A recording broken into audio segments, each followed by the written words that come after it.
Well, good morning, everyone, and welcome to you, Chief Constable, your team, to those who are joining us in person, and all those who are watching online. Just to say that if you want to leave the room, if you would do so through the back door at the left, and to remind you to turn your mic on and off when you speak. Since our last meeting, there have been a number of issues of public and media interest on which members will have questions. But as a board, we have agreed that the meeting in public today should be primarily focused on the PSNI resource plan for 23-24 and the funding pressures facing the service, and particularly the implications for service delivery in the period 23-24 and beyond. On Thursday, the 22nd of June, the Resources Committee received the PSNI's draft financial plan for the year ahead. The committee noted with concern the significant planned reductions in police officers and police staff and other cuts which are being made to reduce what was an initial deficit of 107 million to a residual gap of 38 million. The Resources Committee were not only concerned about the effect of the planned cuts for delivering an effective police service, but also concluded that closing the funding gap of 38 million placed you, Chief Constable, in an almost impossible position. Last week, we published a survey on the policing plan, and whilst overall the high levels of satisfaction remained, we feel we may be beginning to see the impact of reductions in neighbourhood policing reflected in the findings of that survey. Chief Constable, your recent interview highlighted the pressures on the organisation, and the headline figures are undoubtedly stark in terms of impact on frontline resilience. As a board, we recognise that the demands of the job, the level of assaults on your officers, and the trauma witnessed in everyday duties can take its toll. I recently had the pleasure of attending recognition events in Craigavon and Belfast for officers and police staff who, in the course of their duty, demonstrated exceptional courage and commitment. As I listened to the citations for these officers and staff, I was encouraged and indeed humbled by their commitment and the professionalism which they demonstrated in the most difficult circumstances. On a happier note, I would also like to take this opportunity to congratulate all those recently honoured in the inaugural King's Birthday Honours List. And indeed, Chief Constable, congratulations to you on achieving Chartered Director status through the IOD. It's perhaps fair to say that if you're operating in private business, you'd be perhaps considering whether the organisation could be considered as a going concern, given the gap in the operating budget. To return to the financial position, we have had lengthy discussions on the implications over the past year, but the finality of the position is now with us in the plan presented, and a gap of 38 million that cannot be bridged. In recent days, we have heard from health, we have heard from education, we have heard from infrastructure on what they are going to do and what they are not going to do. Many of their decisions will also touch on the policing world and will have implications for service delivery. So today, Chief Constable, we have asked you and your team to set out the implications for policing and the choices that the organisation will make going forward. Choices that will impact now, but also in the future. Telling the policing story is not always a simple story to tell, but it nevertheless needs to be heard so that the consequences are documented and are understood. Members will then have an opportunity when you make your presentation to put their questions. So now I want to hand over to you. Well, thanks very much, and good morning, members. If I can, I'll just make some pretty brief open remarks because I think the emphasis is on what the team will say this morning. And then once Pamela and Mark have finished their input, I'll just make some closing remarks before we open up for questions. As you appreciate, sometimes we're maybe accused of trying to squeeze a quart into a pint pot. There's a lot to get through today. So the first thing just to present to the board, actually, and I know you've had copies this morning, is the end of year report, which I think is actually quite apposite, because there's an awful lot of detail in here which reflects some of the unseen work of policing and some of the achievements of the last 12 months. And I guess the story, to play back what you've just said, Chair, is about what might be in jeopardy if we don't address the concerns in front of us. So that will be obviously published today, available on our website, and it's been made available to the media here today. But it is a tribute to the resilience and determination of officers and staff to keep going and still to deliver some pretty impressive results, as you'll see from what Mark will talk about, despite the issues around us. I think very quickly, it's also worth acknowledging, since we last met, we were really pleased to see John Colbold recognised uniquely in the Spirit of Northern Ireland Award last week, which I think is testament to his own courage, determination and stoicism in these awful circumstances, but also to update members, as you'll see now, that we've the investigation into the attack on him continues at pace. We've now made 31 arrests and 10 people have been charged for their part of the attack. I think one thing is worth signaling today. I think it's the first time in some considerable time we have the entire senior team here today, and it was just my chance as well to pay tribute to Alan Todd. This will be his last meeting. Obviously, a face very familiar to members in all sorts of different roles over a distinguished career, which was obviously reflected in his recent sort of announcement of a King's Police Medal. I obviously will have a chance to sort of separately pay tribute to Alan's contribution to policing, but I would signal here today that the thing I will personally remember him for, he was the person that stood forward for us in the COVID crisis and was prepared to take difficult decisions and indeed sometimes criticism and brickbats to try and work with health to keep both policing going and the community safe. So it's to extend our thanks to Alan today and obviously wish him the best for a healthy and happy retirement.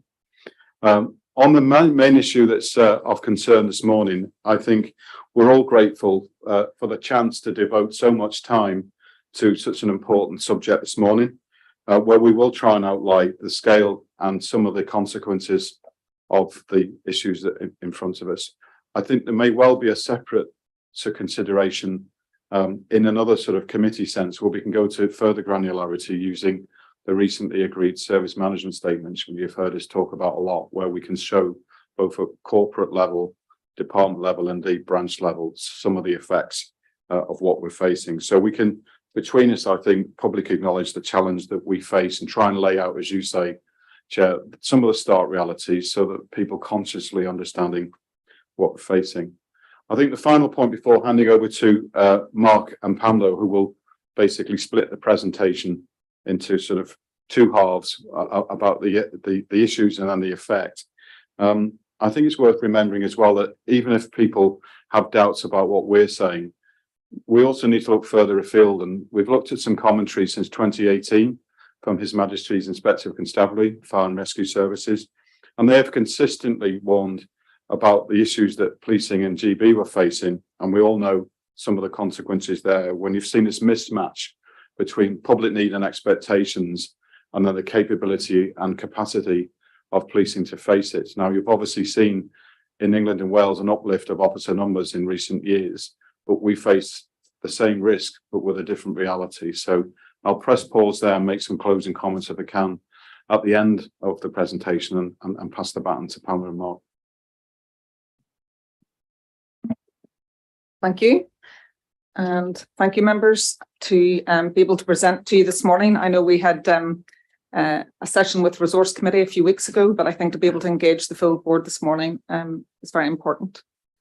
So I get the joyful side of it to articulate the scope of the problem and quantify, I suppose, from a financial position where we are and some of the decisions that we've taken both last year and some of the decisions we're likely to have to take this year. And then Mark's going to sort of consider more the service impact of that and discuss that with you.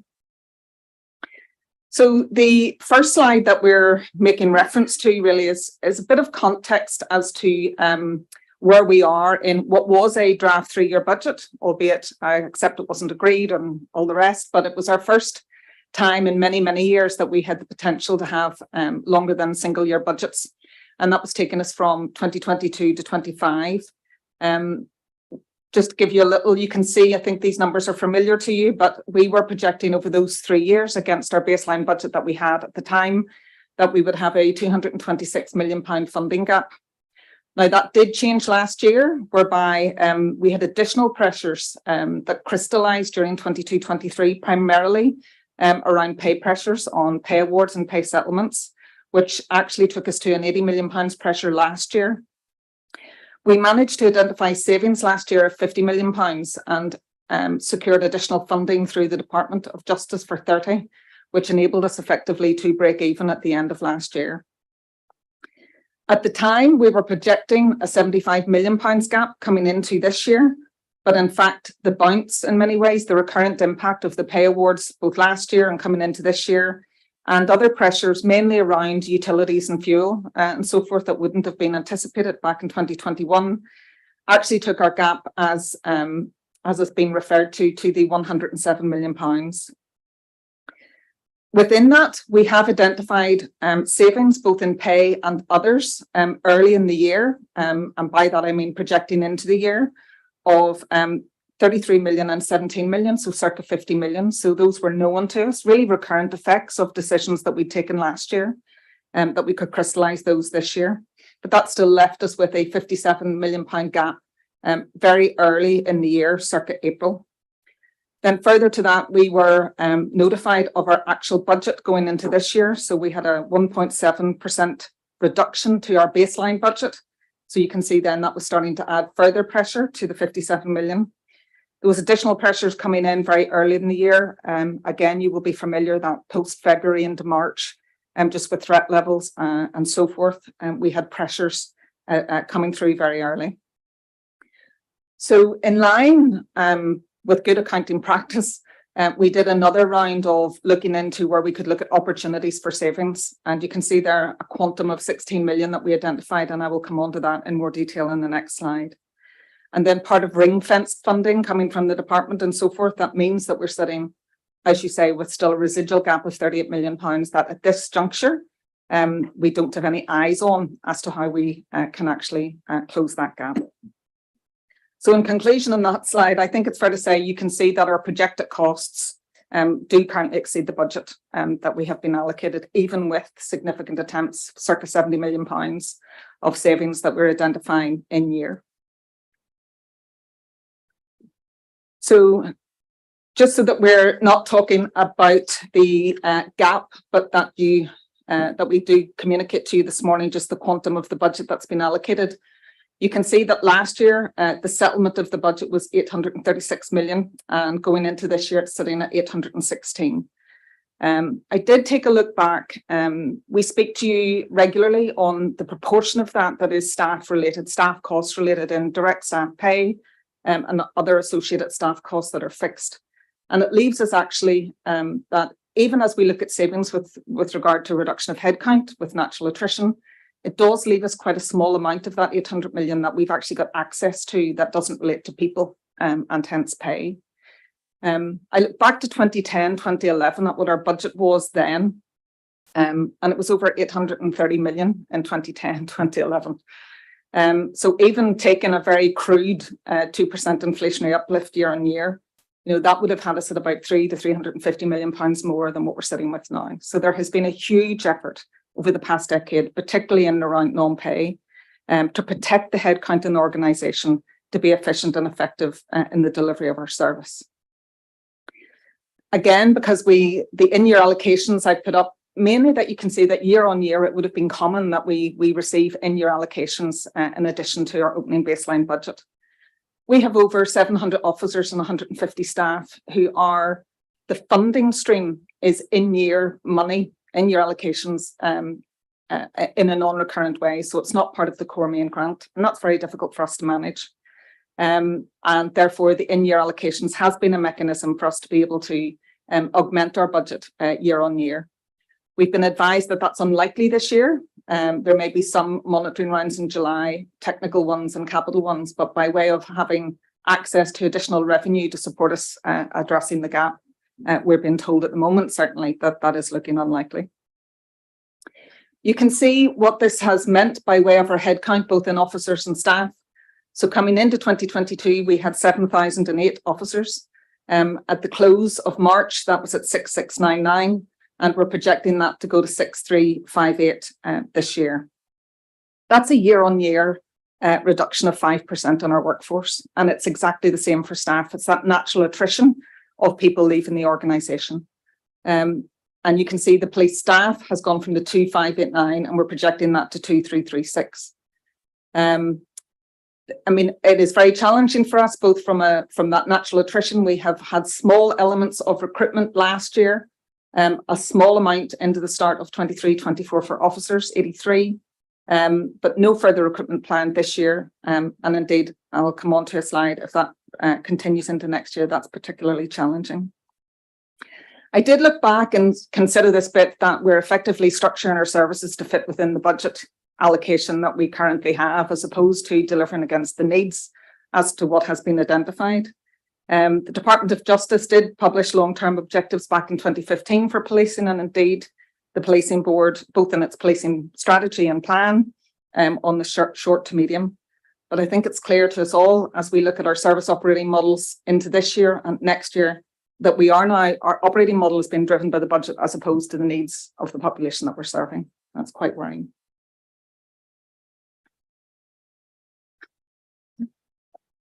Okay, so the next slide really is just to focus on those particular areas of savings going into the 23-24 year. I think they're known to you, but I think it's important to touch on some of these. Headcount reductions you will be familiar with, that's 32 million. That's the reductions both last year and the recurrent effect of that coming into this year. Overtime, we have a small amount of overtime that sits as part of our main grant. And we are seeking to reduce that even further this year. The reality of that is it's already under pressure, and I would say Mark will come to that from an operational delivery perspective and how challenging it is going to be to meet that. We have £10 million of savings identified through estate work, and really that means that it will be core repairs and health and safety issues that we will be funding, and very little else as we look into the year. Our additional security funding, both last year and this year, had actually identified £9 million more than is within the overall ASF budget. We had been subventing that for a number of years internally via the main grant, but we're not in a position to do that anymore. So that has reduced an element of activity in that area. We had been anticipating coming into this year, having done our service management statement work, looking at our demand and capacity and areas for transformation, that we would have a budget assigned to that. But again, we have reduced that pretty much to a very small amount, a couple hundred thousand, as just a recognition that it was discretionary spend and we just weren't going to be able to afford that this year. You can see savings in and around fleet. The overall transport expenditure is going to be down about 15%, which is quite significant. Both last year and this year, that really translates into what we would say is grounding cars. So as cars have been damaged, we're deferring those into further financial years and effectively grounding them for a period of time. And one of the considerations in there, also part of our 90-day review, is the consideration of grounding one of the helicopters. The £1 million associated to FSNI, which is our colleagues, our contract with Forensic Services in Northern Ireland, we have maintained the level of service level agreement that we had with them. They were seeking an increase of £1 million. Understandably, there is additional demand and work that would normally be going their way, but we have had to say that we can't do that and we will operate within the service level agreement that was previously there. And the last two lines, travel, again, travel and subsistence, it's a small budget to start with, but again, from a discretionary spend point of view, we are saving £1 million out of what was a £3 million budget, so 3 down to 2. And a number of other measures against a number of more sundry incidental lines to give us our £69 million.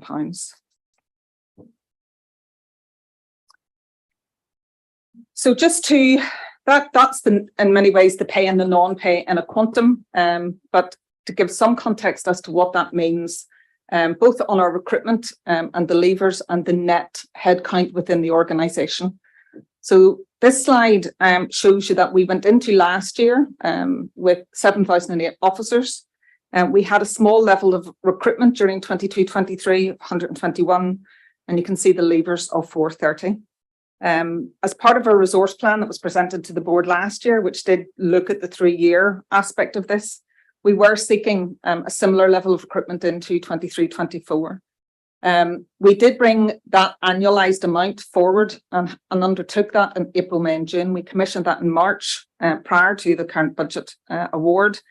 And all those students are now into the college and will come out effectively in the autumn. But you can see that the net effect of that last year was 309 officers leaving the organisation net, 341 this year. And I've just put in for comparative purposes against the 3-year draft budget that on the basis of us being advised that, you know, we're not to recruit going into next year, that would affect over the 3-year period 1,054 officers less across the organisation, which is quite dramatic. And as we've said before, that equates to effectively an officer a day leaving the organisation over that period of time, and is hugely impactful. Just similar on the then police staff for information as well. So starting with 2552 last year, there had been an increase actually in the police staff year, a small one, because going into the year we had undertaken significant recruitment, particularly around our ASO staff, and we had contractual commitments to appoint them. But you can see the net impact coming into this year, a potential reduction of 253. And similarly going into next year, 143. So it's the same effect. That 359 equates again to 15% similar to officers. They're very consistent. There is a number of issues, both within the police officers and police staff, that we're currently looking at as part of our resource and allocation model. Because we have critical posts. On the officer side, we have statutory posts where responsibilities have to be undertaken. And on the police staff side, there are a number of posts that are single posts.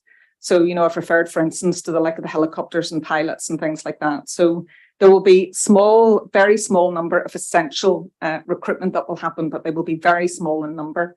And the most of what you see in front of you will crystallise. We have started our resource allocation model meetings again, and they very much directly link into the work that Aldrina and the team are participating in around the transformation work. Which is effectively looking at the operating models across the organisation. People are leaving, retiring, leaving. So actually crystallising the financial impact of this just happens. Our challenge in the organisation is when those people leave, are they leaving in the places that we can manage the risk? Or do we have to sit back and look at how we deliver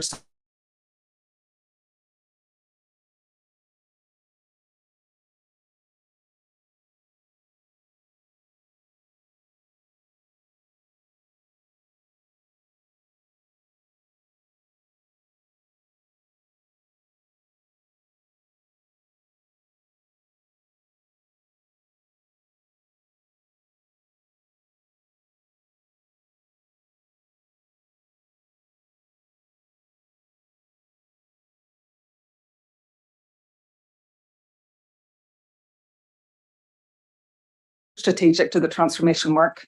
So it's keeping a straight line running through all these projects, that they're complementary to each other and make sense for the organisation. And I hand over to Mark.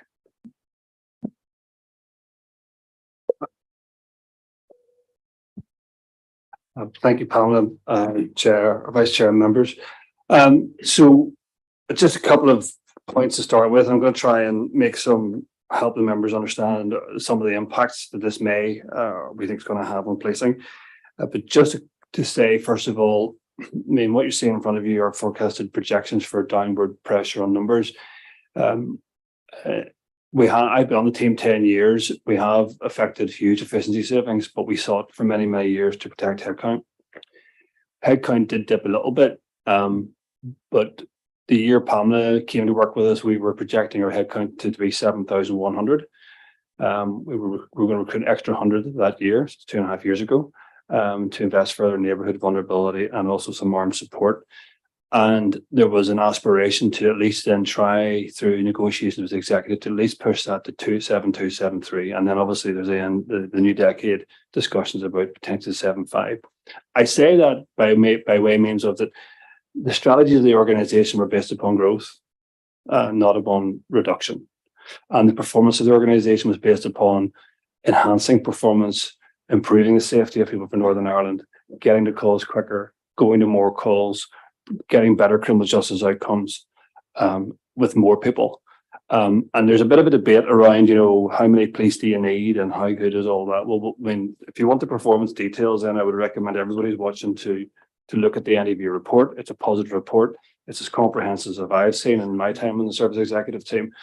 And I'll give some more details as we go along. But it is important to realise that we are in a complete reverse gear here, not a forward-looking gear. And for me, that's the main headline today about where your policing is going. It's going backwards, not forwards. And it doesn't mean that your police officers and staff are going backwards, not forwards. There's nothing to do with the amount of effort or discretionary effort or commitment or love for the job or passion for saving lives in Northern Ireland and protecting people. That is undiminished, but it's going to be under huge pressure against, call demand of maybe 210,999 calls a year, 500,000 101 calls. 29,000 incidents that involve mental health, 111,000 crimes. These are the types of things that we're asking the police service to respond to on an annualized basis and cops to go to and deal with and resolve. And against that context, I sort of want to try and help understand where the numbers are and how that downward pressure is starting to crystallise. Now, as the Vice Chair mentioned at the start, the policing is really complex. And I'm going to try and simplify parts of it for you. There's also a mixture of art and science. It's a human endeavour. So the science is about the numbers that we get in. The art is in how we actually manage stuff. And then there's science then about how we apply policy and procedures and try and get outcomes for people, including investigating Category A murders, terrorist offences, rapes, child abuse investigations. I mean, child abuse alone online has gone up 600% in the last 10 years. So these are the types of things that there's a balance between the art and the science. And I know there's a massive appetite to try and understand in very empirical detail how this is going to impact upon people. I can't give you all those answers today. What I will say is that policing also involves individuals. So it's the individuals, the citizens of Northern Ireland who will start to feel the impact around delay, around quality, around accessibility, around visibility to policing services, around the speed at which we come. So the forecasted projections in front of you, so local policing is what most people see. That's your police officers in patrol cars, either in neighbourhood or in response out there doing the most visible element of what we do. So last year we took 91 posts out. Most of those were vacant already, but they were due to be filled. So they haven't been filled. And then this year, on just a numerical projection, that area of business could lose up to 171 posts. So it would be 260 less constables available for the front line than there were 12 months ago at the end of the next 12 months. And then obviously then the further projection into 24, 25. In crime, which is our detectives, well, we lost 97 detective posts last year. We're probably another 98 to take out this year, which leaves maybe 200 detective posts down in a 2-year period. Operational support, which is your TSG, roads policing, armed response, 140 over the 2-year period. Justice, smaller figures, but even 40 constables out of those impacts upon our ability to turn around files, crime, investigation, follow-up, and so forth. So these are kind of cumulative impacts. Now, those actual numbers may vary, but the bottom totals won't. So these are the decisions we're trying to finesse at the minute, just about the levels of impact across the various elements of business, and which the ACCs in particular are discussing. And can I just give you some headlines, qualitative headlines from your assistant chief constables, just based upon those figures. So, and there's a couple of headlines just so. I mean, from district policing, and I'll quote here. We expect over time to have fewer neighbourhood officers and fewer response officers. This will require consolidation to smaller teams and greater spans of responsibility. The fewer neighbourhood teams have less capacity, and the function of neighbourhood team will be could be effectively halted in certain areas. Less capacity partnerships, preventative problem solving work, a reduction to station opening hours, just as a headline. Crime department, well, probably having to focus capacity at higher levels only. We're seeing increases in crime and exploitation of common travel area. We're seeing complex investigations taking longer to progress, adding to delay in courts. The ability of us to keep pace with the evolving scale and complexity of cyber investigations, digital investigations is going to be severely depleted. Current delivery models will not be able to be maintained. And this is all against the backdrop of a serious threat. We're already seeing in OSD searches being cancelled, an increased inability to meet search and public order demands. Since January this year, has been 30 searches cancelled. That's searches for criminality and all sorts of other issues. We've seen a 100% increase in fatal road traffic accidents between this period and last year, but a reduction in our roads placing capability. The amount of bids that we're servicing to support the front line is under increasing demand, but against less capacity. And those are just some of the headlines that the chief officers are trying to wrestle with at the minute. So it's the green button. Right. So there's a slide here which is just as a result of the service management statement that we have been working through. And this is a mixture of the art and the science. This is a mixture of what science we can apply at the minute and the professional assessment of the most senior people in the organization.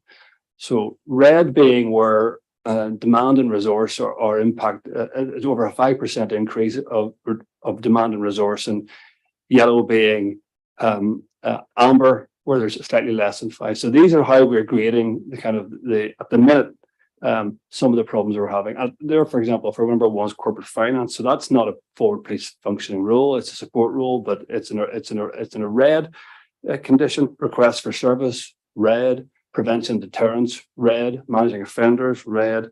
Managing serious organized crime, red.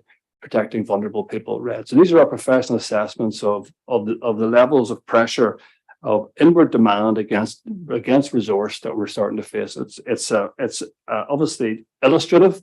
There's a lot of data behind it. As I said, it's based both upon our professional judgment and empirical data, and against those 12 areas, which we can talk about in more length with the board at various times. I just want to come back to that slide if I can. Now, I just want to talk overall about crime rates, and this is part of the reason for saying this is about what we're trying to preserve. So the level of recorded crime in Northern Ireland, and you'll see this in your report, compares so favourably with these islands. It's unbelievable. We are technically the lowest recorded crime rate per 1,000 population for anywhere in England and Wales. Against our most similar forces. And sometimes people are concerned with me, well, that says, oh, well, obviously you're doing a great job, so you could squeeze more. No, this is because of the work we're doing.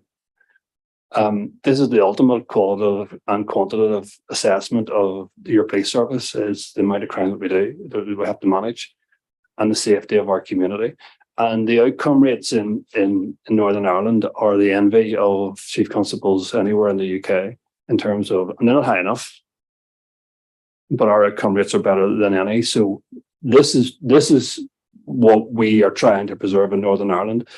And this is done against the backdrop of the fact that we are a standalone police service with little or no support from other police services, as others do across other parts of GB. So the prize is very great. And as I take this back to the point that the whole process of investment with us was to try and improve the levels of safety by deploying more police officers, particularly in neighbourhood policing. We'll come back to neighbourhood policing in a second. So crime demand, this is just illustrative. So crime itself was up by 14.9% last year. This is just the in-year increase of 3.7%. We're going, obviously, we have within the calendar year, increases in domestic violence, increases in rape. Rape was at a higher rate in May and June last year than it had ever been on record. We have increases in human trafficking. All this is outlined for you in the report to the board. huge increase in cybercrime, massive increase in child sexual exploitation, both online and offline. All of us in our families are getting inundated with fraud attempts. I don't know anybody in the world now who hasn't been subject to some sort of phishing email, phishing text, phone calls, and particularly focused upon the vulnerable and the elderly. It's probably the most prolific unreported crime, but also the most prolific crime that we're all experiencing in our communities at the minute. Homicide. I'm not going to name any of the cases that have gone through recently, but you're well aware of we have an increasing trend in homicide in Northern Ireland. We have a particular focus on homicide against women. Most of it is domestically motivated. It's extremely violent and has horrific outcomes, both obviously for families and for the broader community. It relies upon a really strong investigative cadre of people who can investigate them, but also relies upon a hugely proactive program through our Violence Against Women and Girls strategy to try and reduce the incidence of domestic violence in our communities, and also the incidence of female homicide and other homicides. And our assessment is going to come under massive pressure. Terrorism, the last year has obviously seen the threat level in Northern Ireland go to severe. This has a massive cost. It has a cost that isn't calculated against any other comparable police service on these islands, or probably any comparable police service in Western Europe. It builds in a lot of capital costs, it builds in a lot of revenue costs, and also builds in policing deployments that aren't seen anywhere else.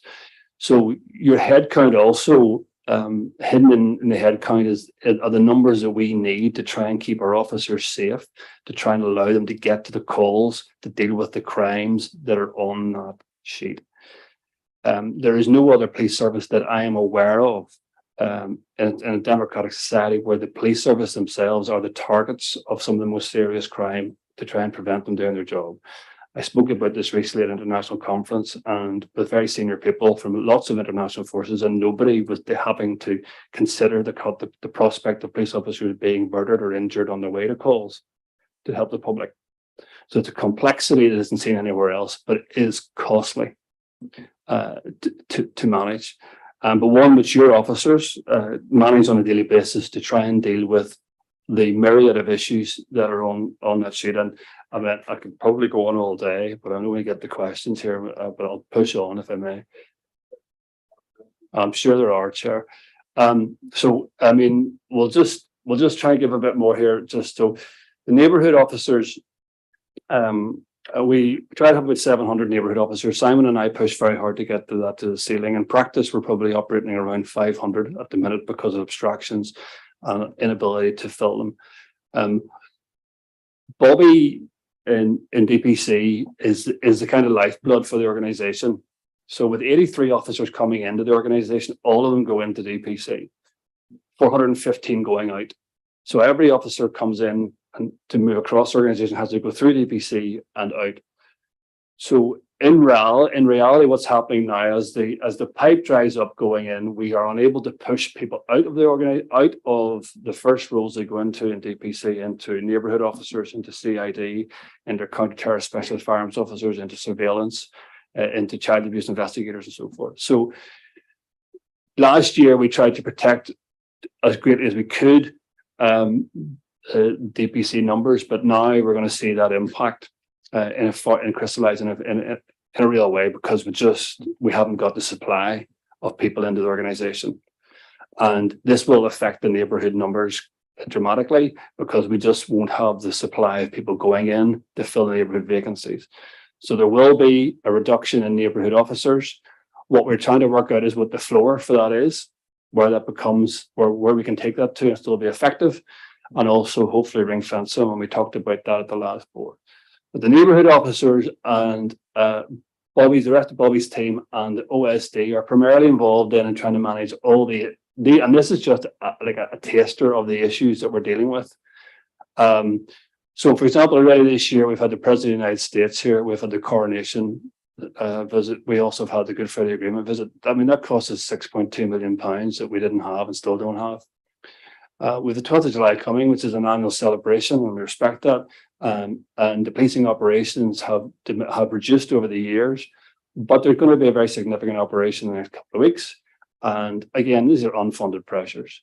We had the council elections. We have a number of sporting events. We've had to deal with industrial actions, bonfires coming, we've got Halloween coming, we've got Christmas coming. Now, we spent £30 million in overtime last year, which was 2 million over the profile for last year. The profile for this year is 26 million. That splits down as 20 million for just security funding, 6 million for main grant. Main grant is normal business. We're already 2 million overspent in the first 2 months of this year against security expenditure. So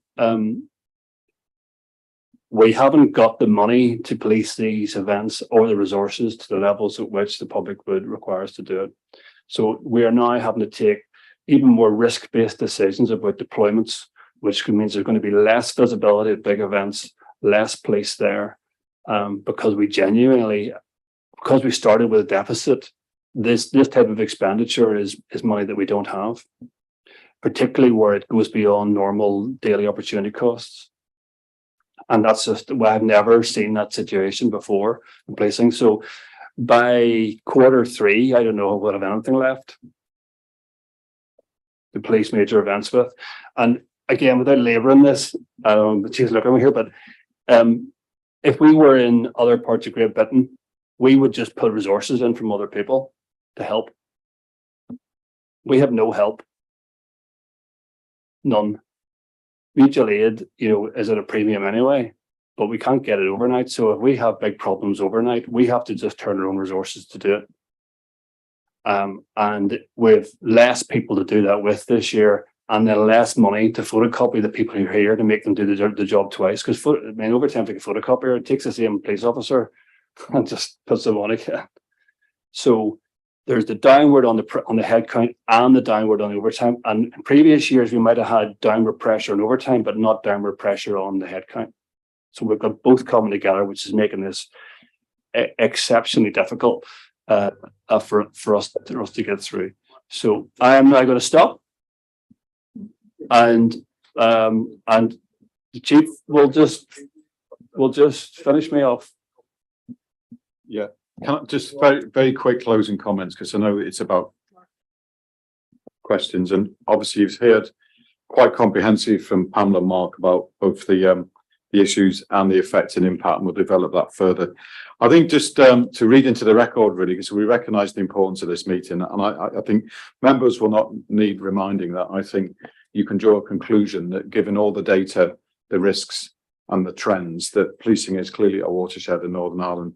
And our sort of red flag on this is that without intervention, the police service that we have and we enjoy risks becoming unrecognisable in the next few years unless corrective actions taken, which puts into jeopardy, sadly, a lot of the aspirations and ambition of the pattern reforms. I thought it was apposite this morning. Mark mentioned very briefly the Good Friday Agreement, and a lot of people invested their own time in listening to the journey since that agreement was signed. And I take members back to part of the agreement itself, when it talks about policing being capable of maintaining law and order, including responding effectively to crime and to any terrorist threat and to public order problems. And it reminds us that a police service which cannot do so will fail to win public confidence and acceptance. So if you go back to where we started as a police service, I think there's an ambition there, but our stark reminder is that it is in jeopardy, and clearly the prize that Patton put in the room, I think, and all those hard-won gains are now at risk given the untenable financial situation that we find ourselves in, Chair.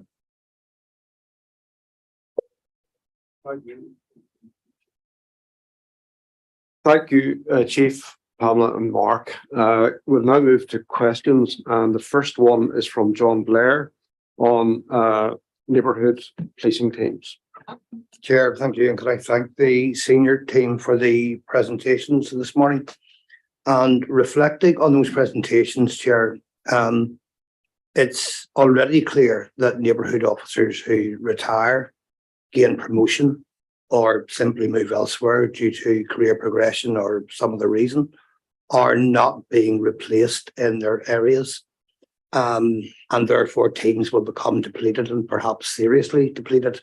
Can I ask then, is there a level at which a neighbourhood team will become ineffective or non-viable? And what is that level, and when are we likely to reach that point? It's easier, John, if we bring Bobby on that to sort of give you some issues of the effect that we're considering at the moment. Thanks, John. Thanks, Chief. Yes, John, that is by and large the position and has been now for more than a year. It was that allowed us to make the 75 post contribution to the cuts that we had to make in overall headcount last year. So neighbourhood policing has already begun to contract. And that situation, as you've heard this morning, has come about because of the slowdown in part in police recruitment, or the existing commitment that we already had to specialist selection. And I think the deputy very well set out the different specialisms within the organisation that need to be met in order to help us maintain key capabilities. And it's also down to the number of people that are leaving the service. In the simple terms, we just simply don't have the people to replace these people as they leave or move through the organisation. And I think the Chief's just said this as well, but there's very little doubt that neighbourhood policing has been absolutely key to securing much of the progress that we've made in terms of community confidence in policing. And we do hold a very real concern that as it continues to contract, as we have fewer officers with greater spans of responsibility, the confidence in policing will wane. In terms of part of your question as well was around the impact on our engagement plans. Again, in simple terms, fewer people with more demands placed upon them will be a limiting factor in terms of our ability to engage in community engagement activity. As a team, we're going to continue to try and do our best. But as the Chief says, the delivery of the patent vision of policing with the community will undoubtedly be undermined unless there is intervention. In terms of the question about the viability or a basement number, we do think that there is a level where neighbourhood policing would potentially become unviable, and we have commenced work already to try and establish what those minimum levels for policing will be, neighbourhood policing specifically.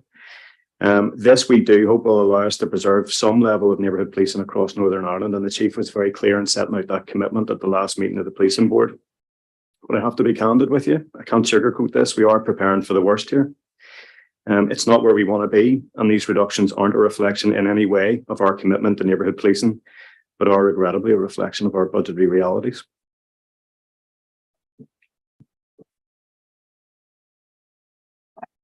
Linda has a point to make about the fact that this is not a competition between policing and other public services. Yeah, and I mean, it not come as any shock because I've said it before, but I do think it's important to make that point that policing and your ask here today is that we need a better budget across the board, because ultimately, if health and education are not properly funded, then that has an impact for policing, because if health is not funded in order to deal with the mental health issues and education is not funded to deal with our children and the challenges that they face, then you will end up picking up the pieces on that. So I think that it is important that we make that point, and that this ask around a better budget is across the board, and we need it to feed in across the board. And for you, it is important that health is properly funded in terms of not just around mental health, but around all the issues that you have to deal with around addiction and, you know, picking up the people at the end stage, because we are already seeing the cuts to the early intervention and prevention stuff that would stop people from coming into contact with PSNA in the first place. And I think it's really important that we make that point here today, because we want to stop that from happening. We don't want to see you having to pick up the pieces for a bad health service and a bad education service, and for us not funding people being looked after whenever they need to be looked after, and how they need to be looked after by the right people, and not having to come to the point of being. I think we just agree with that entirely, Linda. I think in a sense our worry is we all get caught in a doom loop effectively of cut after cut. The issue for us is, which has been well rehearsed, and Mark has only recently been engaged with senior colleagues from health, is that often at 3 a.m, it is still us picking up the pieces, which adds to an increasing pressure. And I think it goes wider than the list. We only talked today, Chris, obviously is exercised by the extremely concerning rise in serious injury and death on our roads, and that has to be a reflection not just of enforcement, but of investment in good engineering, safety and design, and that was also one of the budgets that's clearly in jeopardy. So the whole system issue is very much something we're also trying to wrestle with. And that neatly takes us on to Les's question, just on a similar theme. Yeah, I have a supplementary and then just a separate question. I wonder on the mental health side, if you can say where PSNI is on the right person, right care, and the idea of the time you spend in ED and the fact that some police forces in Britain are either being more discerning or withdrawing work. And then I have a second very quick question, which is the resource plan refers to no money set aside for significant legal settlements. We know the Supreme Court has a judgment coming out soon on whether including overtime and holiday pay for beyond 3 months. There inevitably will be legacy in other cases. There's the wider UK public sector pay issue following the McLeod judgment. So could you say what you think that might all cost, or what the estimate is, and where you see any additional monies coming for any or all of those things as well? Yeah, probably if we can bring Mark in to talk about the right care, right person, and then Pamela, I think, can give you some sort of insight into the unfunded budgetary pressures. Yeah, so there's been a lot of comment nationally about this from the police service, and obviously you're aware of the position taken by the Metropolitan Police Service in terms of withdrawing services, and I think we said at the last board that that's not a position that this service executive team would want to endorse in terms of what's right for Northern Ireland. So there's right person, right care, and well, I think our view is what's right for the people of Northern Ireland is a question we're trying to answer. As I said to you earlier, with 27,000 incidents a year involving mental health, so I couldn't give you the costs in terms of personnel hours or money in terms of all of that just at the minute. But the real question for us is that, you know, is this now a fundamental part of 21st century policing, and therefore something we need to just actually work our way through, or is it something that the police services just say it's not for us and get away from? And my own view is that this reflects modern society, and if people need help, then we are part of that. We are part of the help. We just can't be the whole of the help, and we can't be a replacement for other parts of it. But we need to be part of the help. I have had preliminary discussions with the Department of Health, and I've indicated to them our willingness to participate in trying to find outcomes that are right for Northern Ireland and for the police service to weigh in with the skill sets and abilities that we have, and not to seek to take a sort of a unilateral position on this. I would hope that that position is reflected across the sector in the vein of which Linda has just realized. It's just articulated that we need whole solutions to this, not just who does what. I don't want to talk too much more about it. There is a bit of strong meeting with Department of Health. There's a willingness now to try and get around the table and see what solutions we can come to. And that's the vein in which this service executive team at the minute is approaching this. I don't anticipate quick responses from us. And at a very fundamental level, as well, just finish it. I mean, I don't know a police officer who doesn't want to help people. I know lots of police officers who are beleaguered with trying to deal with situations that they don't feel well equipped for. And we're trying to get the two things together would be the real answer. And that is about multi-agency working, multi-agency triage, multi-agency deployment to matters, and all being together to try and get the right outcome, as opposed to we do this, but you do that. But we'd be far more hopefully to get them, well, let's do it together. And we all bring our skill sets to it. So it's a huge piece of work for the winter, and I will be coming back to the board hopefully with what sort of the fruits of what those conversations are coming soon. Thanks, Les. And we have sought, as you said, we've outlined it in our resource plan, that there are a number of areas year on year where we do identify that they're not within the main grant funding as has been allocated. You mentioned a number of them. We've got legacy inquests, we've got the holiday pay situation, we have McLeod and so forth. And our assumption at the moment is that that's certainly not in our baseline funding. And as those things come forward and crystallise, the normal mechanism for that is engagement with the Department of Justice and Department of Finance with regards to funding. You're asking around quantum. I'm not that good to anticipate the outworking of the Supreme Court, particularly around the holiday pay, but it is fair to say it's from tens of millions, potentially up to 100 plus. It's a big number, potentially. And on the holiday pay, I mean, yes, the Supreme Court hearing, we're expecting the outcome of that soon. But policing were first for Northern Ireland. The rest of the Northern Ireland public sector, I'm sure, will follow fairly quickly thereafter, and indeed right into local councils and so forth. So the effect of it could be enormous right across the sector. But that's, to our best estimate, that's kind of where we are. It is a huge number. You would never cover it in your main grant. Thanks, Les, and thanks, Joanne. Has a question around resourcing implications of new legislation and organisation resilience. Thanks very much, Chair. Thank you very much, Chief Mark and Pamela. Could I take this opportunity to wish Alan all the best for his retirement and for the new phase in his life? I think it's important to acknowledge Alan's service over the years. Chief, 2 questions. So the first is, obviously, we fully appreciate that you're under unprecedented pressure financially and with a record low number of officers. So on top of that, you are faced with a raft of new legislation around domestic and sexual offences, and several reports, including Violence Against Women and Girls strategy, and also the most recent one from Sejeni about case files and so on. How is the implementation of all of these going to be impacted by the reductions? That's my first question. And my next question is, you'll be aware that we've had a protest outside today of former and serving officers who are living proof of the damage that police work in Northern Ireland can cause. So my question to you is, your officers are constantly asked to do more with less. What measures are going to be put in place, and what action is going to be put in place to measure and deal with the impact of what they have to see and the things that they have to face?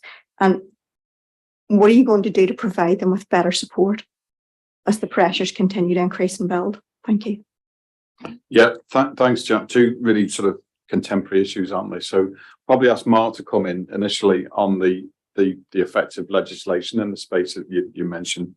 And then Claire can probably update. We only had a briefing yesterday on occupational health and some of the measures we are taking to look at officer wellbeing and resilience.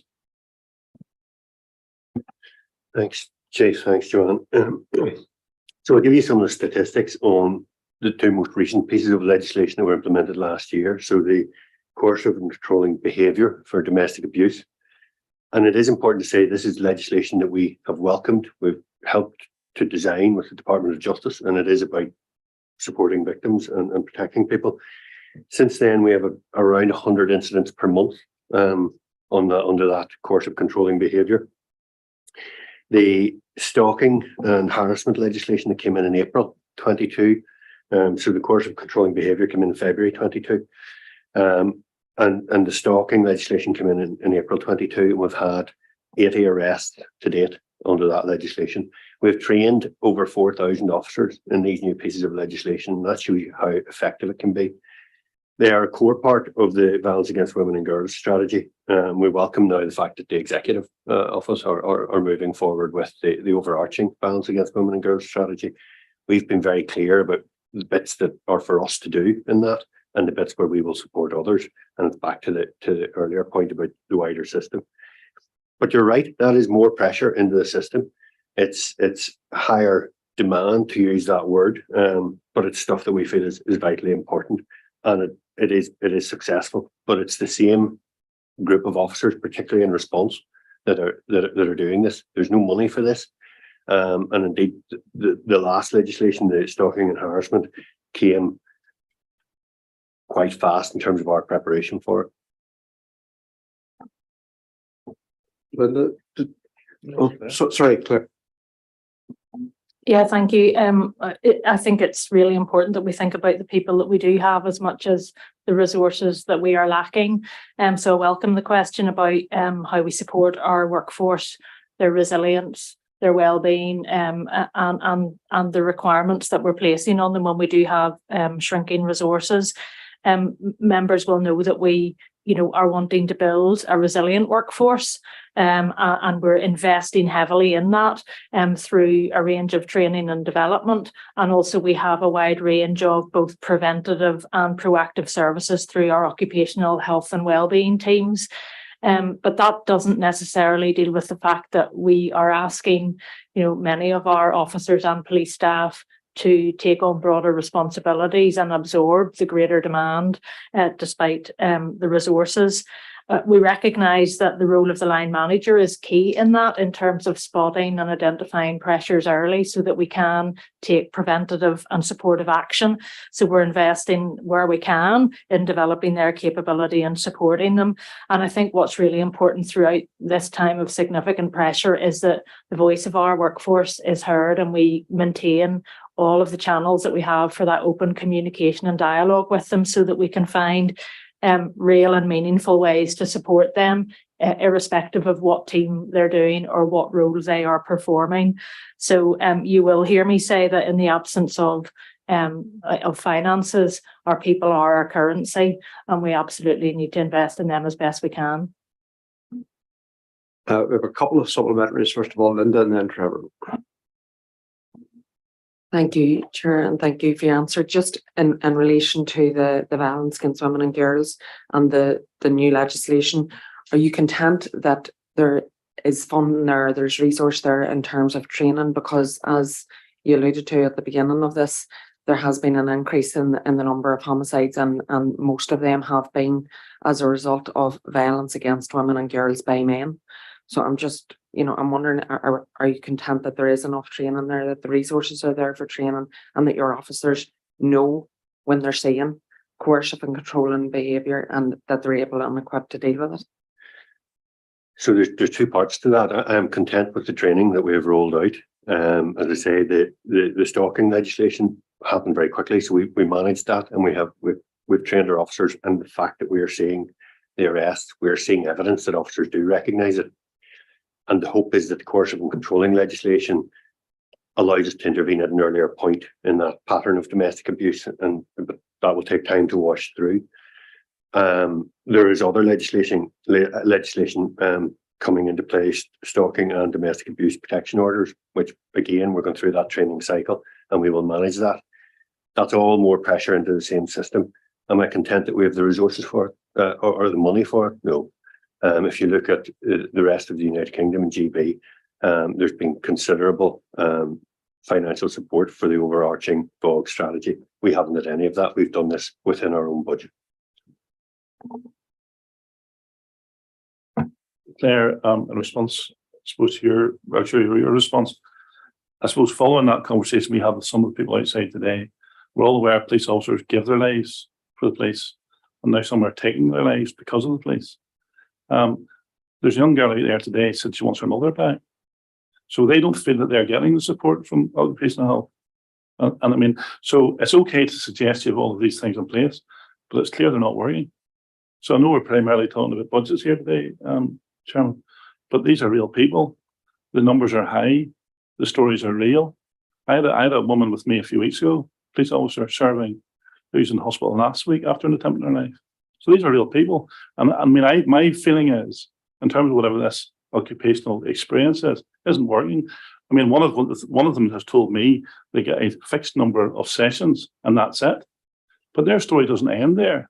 So I think there's a feeling within the organisation in terms of properly looking after the officers. Some of these people who have, I mean, the girl I met a few weeks ago, seen some of the most heinous things, and she described those very vividly. She can't undescribe them, she can't unsee them. So a few minor sessions with occupational health is not going to fix that. They need full support to actually help them overcome what they've seen. I mean, that's not going to fix it, but they need all of the support in place rather than just some strategies. It has to be meaningful. Thanks, Trevor. I mean, I can't comment on the one experience that you've described, but we can pick that up separately. I mean, in the same way that we're seeing an impact on all of our service areas, we're having an impact too on the demand for our occupational health and wellbeing services. We have around 350 referrals per month. We've got a significant increase in our sickness absence as a result of psychological conditions. That's up 27% already this year. And at this point, we are on a trajectory towards our highest sickness absence rate in 10 years. So, these impacts are affecting our workforce, and that is a combination of external factors. I mean, sickness absence is increasing across all employers, and there are professional studies that have evidenced that, but we know that the role of an officer does mean that they are subject to increased threat, risk and harm, and indeed certain roles that officers perform are at a greater risk of that. So, we are doing our best with the resources that we have to prevent and build resilience and provide support where possible. But yes, there are limits to the services that we can provide. And for example, some of our very specialist psychological treatment services do have a limit on the number of sessions we're able to provide to ensure that, we're prioritising the highest risk cases. Chairman, I want to come back on that and actually expand in terms of my general question. I think in response, Simon had said to someone earlier, and I think it was actually Les, about doing the right thing. And I think that was talking about, or actually maybe it was Mark, about the ambulance service and some of the things you're picking up. But it seems strange it's okay to do the right thing for them, but if the service is limited for the officers, that seems strange to me, because whatever's the right thing for one, in terms of the community, actually responding to the 999 call is equally, if not more right, for the response actually for your serving officers. They need equally as much, if not more, than those in terms of picking up the slack for another service by the way of the blue light. I suppose my general question is, and it's probably to expand in terms of what Les had asked, but we're all aware of the pressures. We're all aware of what A&Es look like.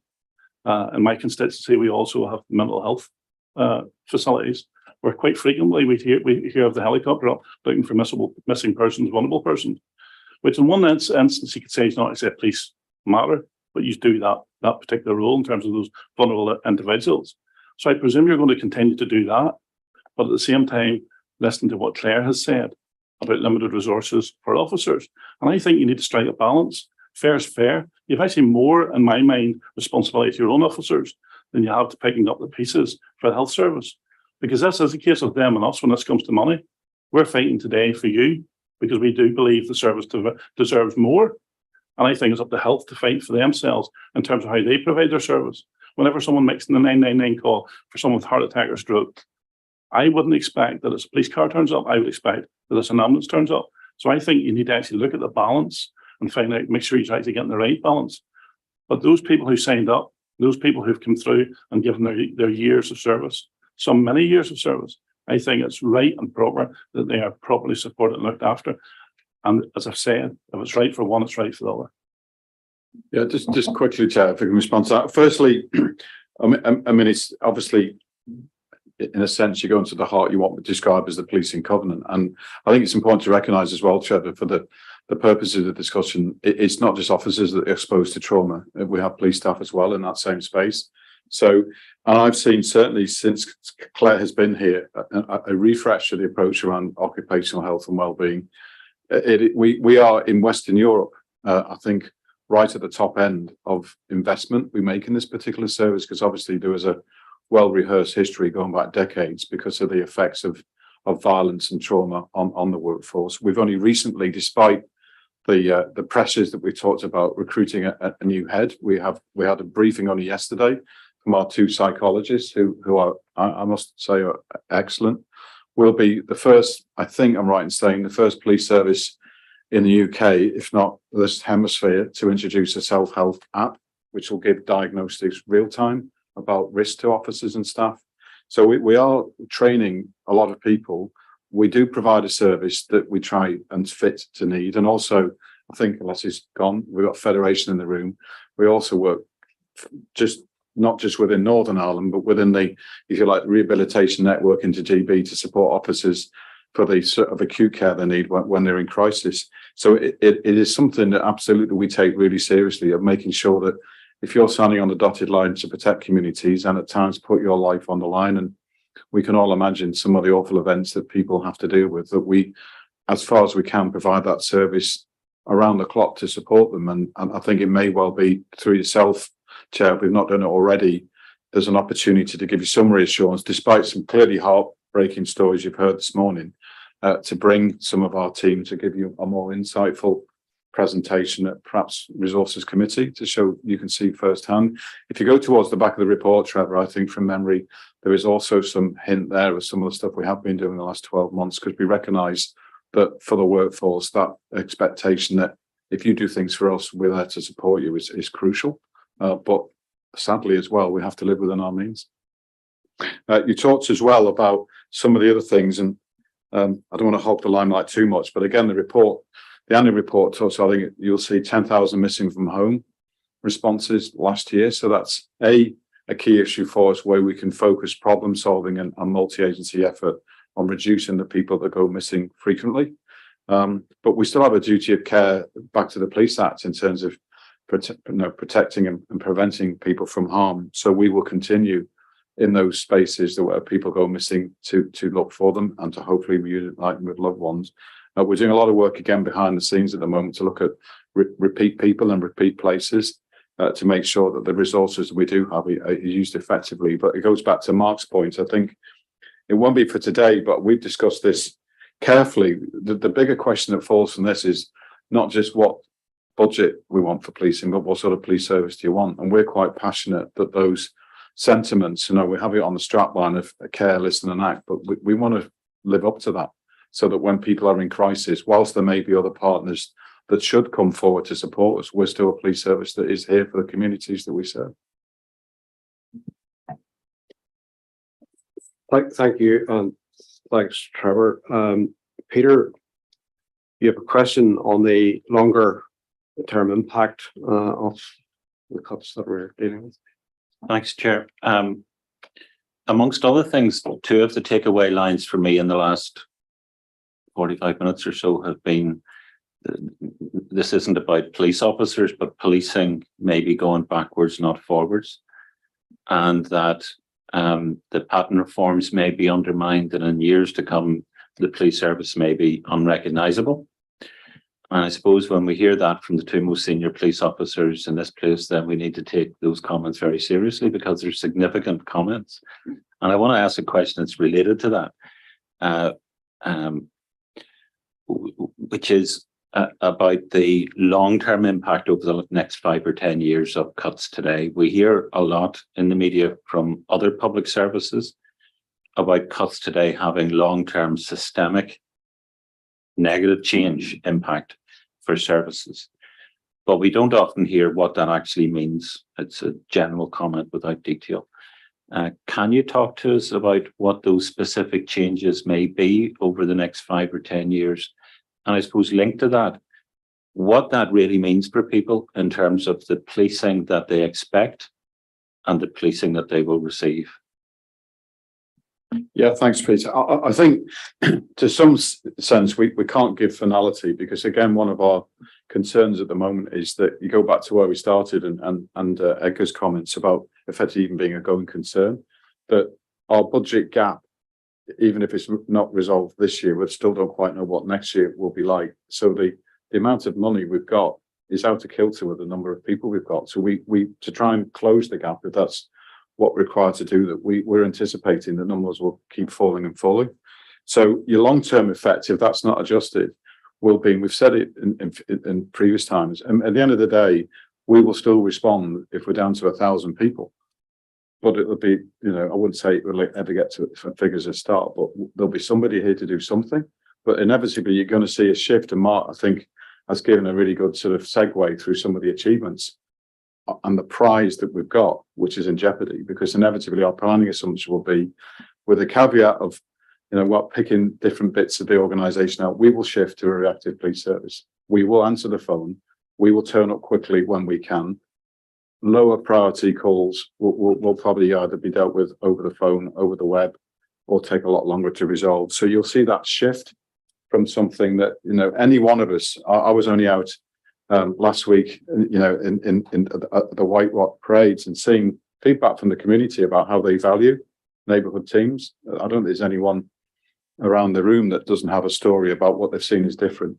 And Bobby's already hinted at what we're trying to do to preserve that. But clearly, most of what we currently enjoy could look dramatically different, and we'll be less visible on the street. We'll take longer to respond to things, and we'll be less accessible. And you think of where the end game is. I just point to two jurisdictions. You've had, as I said at the start, a lot of narrative from His Majesty's Inspector of Constabulary, even quite recently, about the effect of cuts in GB and the deterioration of policing in terms of criminal justice outcomes, confidence in policing. You look at the figures. I think the chair in opening remarks talked about some hint in the recent survey of a deterioration, but we still have approval ratings that most other chiefs in England and Wales would sort of give their right arm for. And we don't want to see that shrink, but it's probably in jeopardy. And equally, if you really say, well, what does the future look like? Go and look at US cities and what happened to some of the major cities in America where the policing was defunded. And you now see most weeks in the news series of impressions of lawlessness, unsafe communities, neighborhoods being plagued by crimes we thought we were seeing going away, such as burglary and street robbery. So I wouldn't necessarily put a full stop on some of this, but we will continue to adapt and innovate as best we can. But it is a pretty stark 10-year outlook. But I think Mark. Yeah. So just while the chief is thinking, I've just wrote a few points down as well. Start with Trevor's point. So long term, the condition and welfare of the service on the current trajectory won't look like it's going to improve. So that's a significant problem for the capacity numbers that are left and for their health and welfare, and also then the amount of money that we have to meet the challenge that Trevor has outlined today. So that then it bleeds into obviously so many areas of delivery. Representativeness, well, no recruitment means, we're not bringing as many people into the organisation, either as police staff or as police officers, and therefore the journey in representativeness slows down long term. And we already said that for every year we don't recruit, it takes at least 3 years to replace that. So we're a year and a half more or less into that. So I'm sure we're 5 years out from being able to replace quickly and address and that was a patent aspiration around representativeness. Huge issue in patent was about legitimacy policing. It's a global discussion now about legitimacy of policing. The legitimacy of policing, can be categorized in many areas, but certainly the big prize around legitimacy for us all for the last 20 years has been about visibility, particularly in neighbourhood teams, problem solving with communities, identifiable officers who you can work with. We've never been able to nail that as comprehensively as everybody on this table would want us to, and that's now in further jeopardy. When legitimacy goes, people occupy the gaps. So in the gaps, then criminality can prosper. Crime gangs can prosper. Exploitation can prosper. Victimization increases. Exploitation increases. And I mean, the part of the job of a civilian police service is to stand in that gap and occupy that gap between the citizens and those who want to harm them. So I mean, those are maybe a bit qualitative, but they're very real in terms of how we see our job, and ultimately we'll wait and see what crime levels are affected by recording rules, not just also actual crime, and we'll see what way that goes. But it's fair to say we have great concern. I would have great concern, having been policing in this part of the world for 29 years, about the trajectory that this places us on. And I think, and I'll finish on this, but there's a lot of discussions in business generally about efficiencies and headcount and numbers. Policing relies upon numbers. It's an unfortunate reality. We can digitize, we can displace demand, but the model of policing that most people in the Western world respond to is the ability to talk to somebody in the police service, be it a police staff member or a police officer. Now, we can do more of that virtually, but ultimately what they want to see is cops on the street, protecting them in the communities and also coming to them quickly when they need help. And we can have all these debates around the edges about shifting demand and types of demand and turning this demand off and everything else. But ultimately, I have yet to see a model for policing that didn't rely upon the visibility of a highly trained, human rights based police service. Chief, this has been an incredibly important discussion and we are probably over time, but with your indulgence, we would with 3 more questions we can take. Okay, so Nuala, can I invite you to ask your question? And these next 3 are kind of a bit like the last, and they're forward looking, so it's a good way to finish up the session. Thank you, Chair, and thank you for your comments, in particular the last question describing 10-year and 5-year output. I was going to ask whether the crime rate of 57.8 per thousand population you think can be maintained. You've already said that is in jeopardy long term, but I want to ask specifically about the next 12 months and the biggest risks that we'll see. So what in your view are the 3 biggest risks to the organisation in the next 12 months? Yeah, thanks. Well, obviously you can take this from a variety of different lenses, but I think when you go back to the sort of strategic objectives that we set ourselves up to do a few years ago, we talk about being visible, accessible and responsive. And I think each shows risk. So whether it's from the point of view of Bobby's teams in neighbourhoods or responding to calls, they are shrinking. We see policing on the roads changing, and yet it's a matter of contemporary concern. Accessibility, again, I think that notion that it is easy to come into a police station, I would predict that by the end of the year, we will have less police stations open. We will have less opening hours than the ones that remain. We'll have a different offer to the public when you contact us. So we'll still have, obviously, telephony is the main way of a dialogue with the police service, but we will have to adapt in other ways. You'll see in the annual report about rises actually because the public want to use it in online reporting, but that relationship will change. And again, in responsiveness, if you go back to other issues at the moment, we haven't really touched on it much today, but even in the professional standards space, that one of the biggest single issues the Ombudsman is dealing with at the moment is the concern of failure to investigate crime to a standard that is acceptable to the victim. Now, sometimes that's just about, again, managing expectations, but I would predict that as we're forced to triage crime earlier and close it down earlier because of prioritising resource, that things like that will only increase and get worse, as will delays in the general criminal justice system.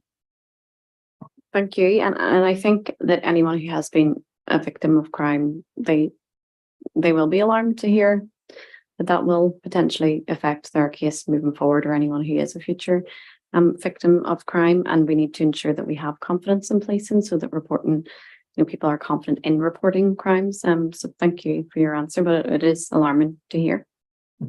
It's alarming, but I think as well that without arguing against ourselves, that, particularly we touched on today from some of the work that Mark and his teams are doing around violence against women and girls, some of the serious, most harmful crime that goes beyond that. For people listening and watching today, there's still that commitment. You should ring us up. You should report the crime. It's not about a second choice. Part of our dilemma and our leadership responsibility is how we team and ladle across these risks to keep the prioritised issues there. We will probably be coming to you at a future meeting. For example, we just signed off yesterday our corporate priorities on a page, our plan on a page, which will include, for example, still dealing with vulnerability and some of the issues that go with it. So we're able to make choices. So it is not to give a message to people listening today, whether you're a victim of some form of hate and abuse of power, that we're not here to support you, and actually do all we can. Even recently, Alan and I, working with the Criminal Justice Board, to continue to innovate and speed up our bit of the justice process, because we recognise that's still crucially important. Thank you. And I just want to end with saying that we recognise it is not your choice and that you have been left in this situation. Thank you. Despite almost an hour and a half, there's still a couple of forward-looking areas that we haven't touched on yet, and invite Mike to open up on the first one. Okay, thank you. I thought earlier Pamela was admirably clear in articulating that the impact of the budget shortfall forces you to start thinking about what you can afford to do rather than what you should be doing. And I'm wondering into which category the policy of civilianization of functions falls, Simon, and partly that question is prompted by the reported incident at Steeple. Thank you. Well, probably at the end of the day, it's about making the best use of what we've got. And I think to get to the heart of your question, Mike, you're talking really about the managed service, those third-party organisations that do things like guarding, some of the back office services, big contract round how we keep the IT running. So there are sort of trade-offs here between actually us being able to concentrate on policing and the added cost if we brought some of those issues back in-house, but probably Pamela or Claire would want to say a bit more about the specifics. Yeah, thank you, Mike. I mean, I may not add much more than that Simon has said, but you know, we work with a range of external service providers, and their workforce provide critical service delivery and support functions for us. We obviously engage with them through very well regulated and managed contract arrangements.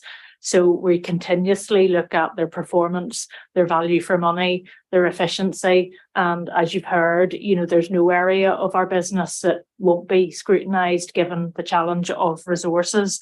It does mean that some of those services may not be at the same level of quality or timeliness, or there may be more risk and security. I think you've referenced a number of incidents, but security and guarding is no exception to that. But again, we are focused on keeping our sites and our assets and our staff and our officers safe. And we ensure that we have high standards in that regard. And we work very closely with those partners to monitor both the value for money, affordability, efficiency and performance. Thank you. I do have a number of follow-ups, but I'll save those for the next session, Simon. Just more generally, in terms of the threat level going to severe, what discussions have you had with the Secretary of State?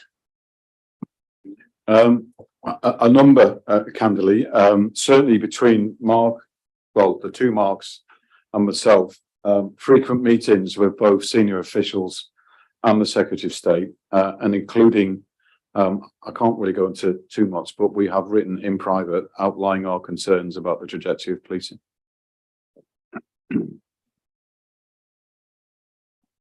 Thank you. And then our final question is from Frank on the impact of the cuts on business expansion and investment.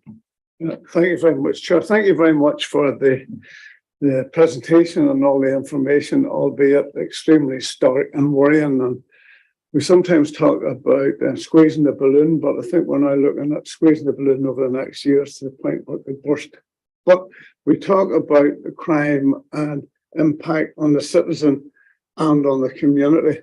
I'm interested to hear your thoughts on the impact it could have on business growth and investment. We hear of the Chamber of Commerce, the CBI, FSB, and Invest Northern Ireland talking about Northern Ireland being a great and a safe place to live and work. But if we're looking at companies who are based overseas, in the next year or even this year, they could look at Northern Ireland in a completely different light. And what would be your view on that?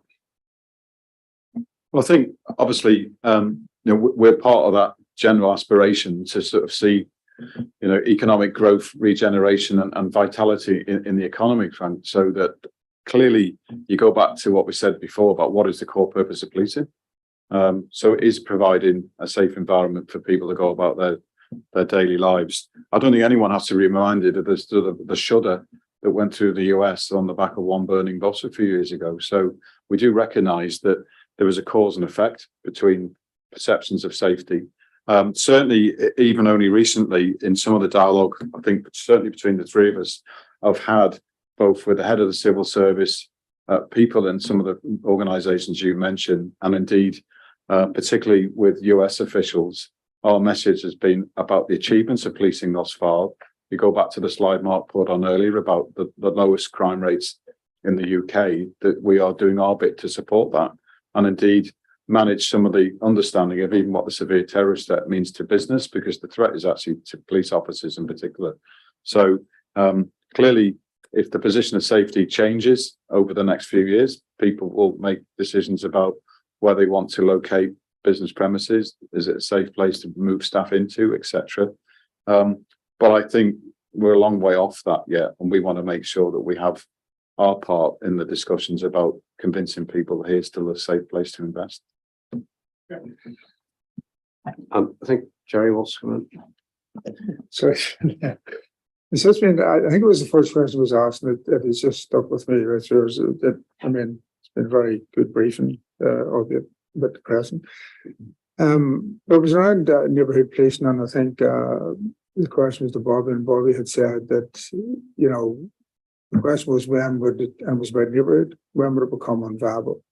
And if because it does worry me, but if I was out there listening to this, that would be the thing that would give me the most. And I just wanted to elaborate on it because it is a public session. Because the idea of something becoming unviable is beyond huge. Okay, so is it only about, is this that one section, like for instance, neighbourhood, which you said yourself and everybody's agreed over many years, that neighbourhood is the base upon which the whole policing structure sits. I think we were given a rating the last time that could come from 750 down to 250, hopefully 350. So all that's big news. So I just wondered, maybe it's up to Bobby, I suppose, yourself, just to explain that just on the neighbourhood, first of all. Does unviable mean that there are certain areas which will not have access to neighbourhood, because the talk is trying to maintain a universal neighbourhood process? And if neighbourhood can become unviable, and I'm exaggerating to make this point, well, I'm exaggerating, you know, does crime ops become unviable? Does other aspects, because it's a huge organisation, become unviable? Because that, I think, it's what would worry me most. So I suspect, you know, it needs elaborated on a wee bit here. Yeah. Thank you. I'll come in briefly and then bring Bobby in to see if he says the same as he did last time, I guess. But it's a serious point, actually, because at the heart of this, you know, we haven't, as we come to the end of this session, ultimately it is about choices. I think was what you're hinting at, but whether we're at 6.5, 5,000 or anything in between, we've got to make professional judgments given the issues in front of us of where we put police officers. So that's the work that Pamela touched upon before, either short term, the 90-day review. So that in the sense, Jerry, what we're trying to get right is that if first commitment is to turn up in a crisis, what's the sort of level of officers you need in response teams and how do you configure them efficiently? That then triggers the second question of what we can afford to keep in neighbourhoods, and actually even how do we adjust to the roles to support neighbourhoods to keep them going? Because I think when you look up policing being by consent and with the cooperation communities, we all know that that is integral to the relationship with people right across the country. So it's very much a decision of last resort that we want to see it collapse away from the notion that you sort of talked about, which I think I mentioned myself last time, a universal service. So we're not at that point yet. And Bobby's wrestling with how do you keep something that is still recognisable, where you've got an individual officer for your patch that you know reasonably you can get in touch with and it will do something either in the problem solving or partnership space. But do you want to sort of expand on that anymore at the moment, or we can come back with iterations of this as we go through the next few months? Yeah, I'll say just a few things by way of reassurance. So it's neighbourhood policing is not a sacrificial lamb here, Terry, versus other parts of the organisation. It is a priority for us. I mean, genuinely, as a team, we're all totally committed to it. It is contracting. And what we're saying is, in line with the question that John asked, we recognise that there is a level where if it contracts to the point where the number of individuals and their spans of responsibility, if I can use that kind of terminology, becomes so great, it's just not going to be the same function anymore. It needs to, it can't just be neighbourhood policing in name only. We're trying to work out what those levels would be, accepting that it is going to have to be smaller, but for us, it still needs to work because it's a priority. So hopefully that reassures you somewhat. Just finish with this, Chair. Sorry, I just, because you did say you were going to come back, or somebody said that you were going to come back with some sort of prognosis, and I understand this is all done with the budget. The budget is at the centre of this, and you know the budget might change, hopefully, whatever. But I think you need to go back to it says fairly quickly the board in terms of what unviable means, because it might mean nothing. But if it's that, then everybody needs to know sort of fairly quickly, because that's now just sitting out there. That was all. Thank you. I agree. Everybody does need to know. We absolutely need to know. So it is a priority within the 90-day review as well, for that reason. Because, well, and colleagues, I think that is the end of the questions. It has been a very sobering session, I think, for the board and for I'm sure those who are joining us elsewhere. It's crystal clear that the pressures facing the service are both unprecedented and unmanageable. As a board, we have already made representations to the Department of Justice and NIO and to the Secretary of State to reflect our concerns about the budget. As you would expect, the Resources Committee will continue to scrutinise on a monthly basis your spend against the £816 million budget. Well, having gone through the resource plan in detail, we plan to write to the Permanent Secretary and Accounting Officer in the department to express the grave concern of the board about the, despite the significant and far-reaching cuts already put forward, that there remains a gap in the policing budget of 38 million, and a consequence of policing from making the reductions that you already have indicated from to bring it down from 107. And we also recognise that while cuts can be made quickly, they can't be turned around quickly. As a board, we are, of course, acutely aware of the significant budgetary pressures facing the Northern Ireland bloc and the implication of this for other public service providers dependent on public sector funding. Let me be clear, we are under no illusions that there are spare resources elsewhere in the bloc or indeed within the Department of Justice that we can readily transfer to policing. While the Secretary of State has indicated that the budget allocation is an evolved matter, the safety and security of our community is a matter for government. And I note that you have already talked about your contacts with the Secretary of State, particularly the risks to society. The board is firmly of the view that the Secretary of State has a responsibility to address the commitment made in the new approach to increasing policing numbers, and the figure was 7,500. And so, as a board, we will be writing to the Secretary of State for Northern Ireland to request not that we divert money within the Northern Ireland bloc from the executive, but that we request additional monies from the Treasury so that a sufficient level of funding for policing in Northern Ireland in 23-24 is provided, and that we do not lose the traction of the last 5 years' investment in neighbourhood policing and the investment made in the PSNI since its establishment.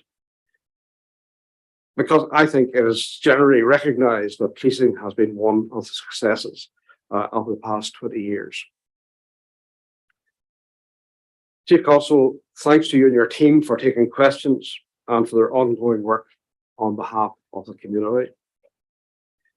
Finally, it would be remiss of me not to put on record the board's appreciation to SEC Alan Todd, who leaves the service at the end of July.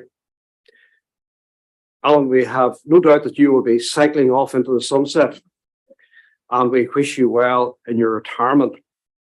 We also want to thank you for, over a long and distinguished career, your input to policing generally, but also into the board and its committees. And we sincerely hope that you won't suffer withdrawal symptoms from not having to make the visits. So thanks to all of those joining us here and online. That concludes today's public session, and our next session in public is scheduled for the 7th of September. Thank you.